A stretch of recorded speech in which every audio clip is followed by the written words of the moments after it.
बनाया जा रहा है। हमारे बहुत सारे बेनिफिशरीज रहते हैं। अभी जैसे रिसेंटली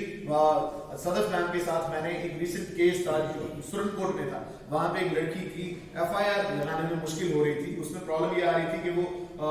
6 मंथ्स प्रेग्नेंट भी थी, लेकिन उसके बावजूद किन्हीं वजूहत के कारण जो पुलिस थी वो रजू नहीं कर रही थी, वो मैटर टेकअप नहीं करी थी। जब आईसीपीएस वालों ने एलएडीसी को डालसा को जब अप्रोच किया, हमने हमारे वहां पे कंसर्न जो पीएलबीज थे हमने उनके साथ राब्ता किया, हमने डायरेक्ट एसएचओज और वुमेन इंचार्ज को कॉल किया, तो आप बिलीव करेंगे कि कल की डेट में वहां से मैसेज आया कि हमारी एफआईआर जो है वो लॉन्च हो गई है, इसमें काम हो रहा है। ये एक छोटी सी एग्जांपल, प्रैक्टिकल एग्जांपल आपके सामने इसलिए रखूं कि इस सुप्रीम कोर्ट का मैटर है। ऐसे बहुत सारे लोग हैं जिनके पास नहीं है, हम गरीब लोग हैं, हम एडवोकेट नहीं कर सकते, तो उनको हमने एक आश्वासन दिया है कि हम आपको एडवोकेट्स देंगे, इसी अथॉरिटी के तहत जो हम आपको एडवोकेट्स देंगे। दूसरा उनकी और परेशानी है, जैसे काफी ने मुझे ये कहा है कि क्योंकि वो यहाँ पर बंद हो गए हैं, उनका कहीं जमीन पर किसी ने कब्जा कर लिया है या किसी उनका कोई लेन देन था तो अंदर आ गए हैं, तो वो है। और काफियों के ये है कि बैंक में से वो पैसा निकालना चाहते हैं, उसमें कुछ इंप्लाई भी है,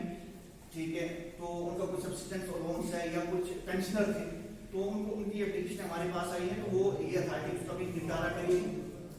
तो क्योंकि यहाँ पर काफी हमारे छोटे और जो लोग यहाँ पर आए हैं, तो मैं आपसे एक रिक्वेस्ट भी करता हूँ कि अगर आप यहाँ पर आए हैं तो ये अवेयरनेस कैंपेन है, तो जहां तक हो सकता है जितना आपको समझ है, आपकी समझ है में आ रहा है, या हमसे जब हम चले जाएंगे तो और यहाँ पर अथॉरिटी वाले बैठे हैं, इनसे आप पूछ सकते हैं, तो ये आगे लोगों को अवेयर करेंगे कि उसका हल निकालने में महीनों या सालों का काम। किसी का कोई लैंड का डिस्प्यूट है, कोई छोटा मोटा, किसी को बिजली का कनेक्शन नहीं मिल रहा, या किसी का बिजली का बिल ज्यादा आ गया, या कोई पानी का कनेक्शन नहीं मिल रहा,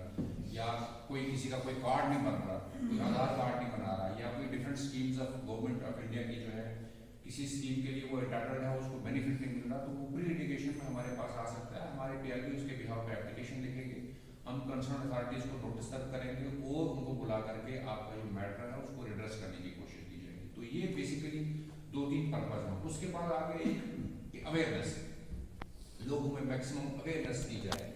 लोगों को पता लगे कि यहाँ पे डिस्ट्रिक्ट लीगल सर्विस अथॉरिटी नाम की भी कोई चीज है जो फ्री ऑफ कास्ट लोगों के लिए यहाँ बैठी है और उनकी मदद करने की कोशिश कर रही है। अब जब एलएडीसी की बात करते हैं तो यहाँ पे इनकम बात होता है कि इस इनकम के लोग जो है वो यहाँ पे आकर के बेनिफिट ले सकते हैं, उससे ज्यादा नहीं दे पाएंगे। बट जब एलएडीसी की बात करते हैं तो वहां पे कोई भी अगर बंदा है तो उसमें इनकम बार खत्म हो गया। अगर if he is not in a position to engage an advocate